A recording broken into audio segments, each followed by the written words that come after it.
lang. Wait, kita ko lang. Uy, dito na ako, turtle oh.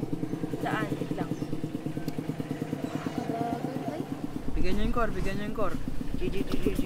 Pre, open na, Mel. Open. Ay, tara. Ako na, Midge. Talo na naman. Ano ba yan? Boring.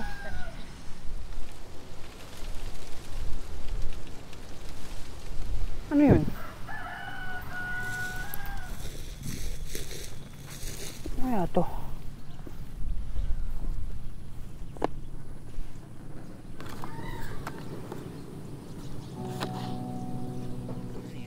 Anong nanap yan? Ito. Tignan nyo.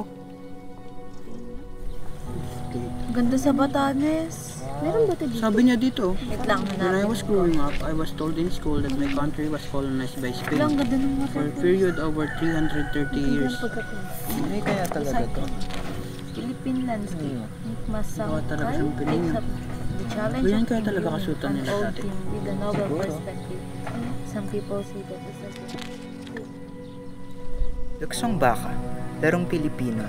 Isang manlalaro ay nakayoko habang ang iba pang mga manlalaro ay tumalon sa kanya.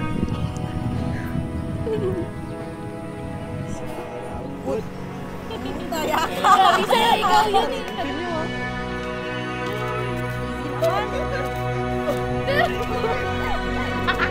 Uy, ubus na!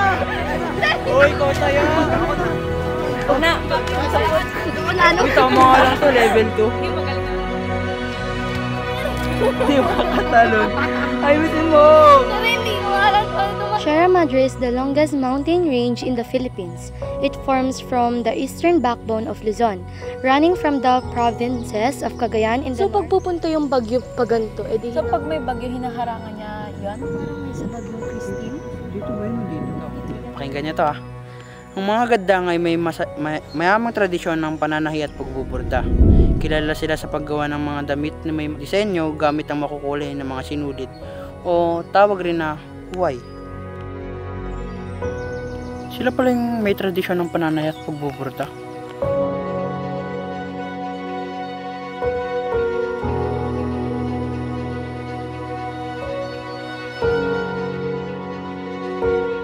Ganito pala kasi magbasa yan, no? Dinadala tayo sa iba't ibang lugar. Kaya mas lagi yung na-appreciate ang Pilipinas. Ang ganda din ng mga iba nilang kultura. Nakita mo yung tradisyon ng gaddang? Ang ganda nga nun eh. Pinag-usapan natin yun kanina. Tapos yung dun sa... Ano yung nagpo-protekta sa atin from bagyo? Sierra Madre. Oh, yung Sierra Madre kanina. Tapos yung tabako pa. Ba't kaya ganun yung tabako na? Hindi ko alam Ang sir. ano? Mga palang Sierra Madre, ito yung protekta sa atin sa bagyo. Kaya napakalaga na magbasa para alam natin kung the Philippines is comprises 7,107 islands. So mga bata, malagang pagbabasa kasi, syempre madami tayong matututunan doon at malalaman. Alam nyo ba yung kalabaw na to ang pambansang hayop ng Pilipinas? Oo, tinutulungan din nila yung mga farmer. galing, no? Yun nga rin yung nag-aararo sa palayan eh.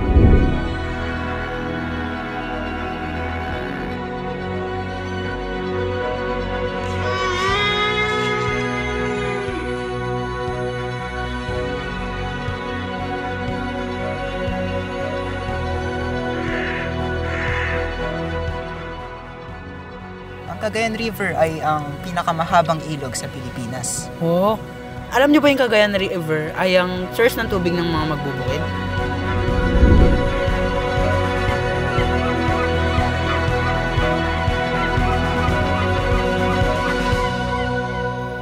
Tapos na tayo dito. Tapos na rin yan, oh. Tapos na rin yan. Halos tapos na pala lahat eh. Teka, wala nang kasunod? Yun na yun. Gusto ko pa magbasa. Wala na. Guys, may na-discover ako dito. Ano yan? Ano yan? E-book. E-book? Wow! Pwede kang mag-search.